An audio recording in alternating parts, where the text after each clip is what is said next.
Changer de voie ou faire un écart peut être nécessaire pour changer de direction ou simplement dépasser un cycliste. Cette manœuvre peut être dangereuse si vous ne contrôlez pas correctement autour de vous.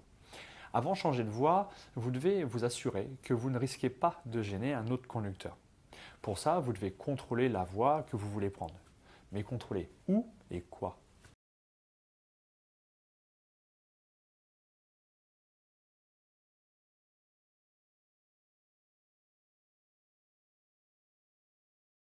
Observez votre rétro gauche pour voir davantage la voie de gauche.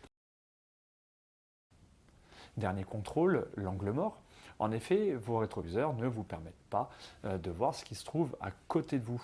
Un deux roues ou même une voiture peut se cacher facilement dans l'angle mort. Ici, il n'y a personne, mettez votre clignotant et changez de voie. On va à nouveau se placer dans la voie de gauche, mais cette fois, une voiture arrive derrière nous. Ne mettez pas votre clignotant dans ce cas, attendez qu'elle passe, recontrôlez, puis mettez votre clignotant. En le mettant avant que la voiture ne soit passée, vous risquez de faire peur au conducteur. Il risque de croire que vous allez changer de voie devant lui. Et pour m'engager sur une voie rapide, comme sur l'autoroute, c'est la même chose. Regardez bien le rétroviseur. On voit une voiture arriver au loin, et pourtant, il y a une voiture à côté de moi. Et il y avait une deuxième voiture à côté de moi. Maintenant, si je reviens en arrière et qu'on regarde ça avec une autre vue, on voit la voiture qui pourtant était présente dans la voie de droite. Donc c'est pour ça qu'il faut toujours contrôler votre angle mort. Comme vous avez pu le voir, cette voiture n'était pas visible dans le rétro. Il a fallu que je tourne la tête pour pouvoir la voir. Pour résumer, pour changer de voie, vous devez contrôler vos rétros intérieurs et extérieurs et l'angle mort. Mettre votre clignotant et changer de voie. Et vous devez faire la même chose pour faire un écart à cause d'une voiture stationnée, par exemple, ou un cycliste, ou un rétrécissement de la chaussée. Et en plus, avant de vous écarter, vous devez d'abord céder le passage aux autres, ceux en face et ceux qui vous dépassent. Donc, comme pour faire un changement de voie, contrôlez vos rétros, votre angle mort et votre clignotant.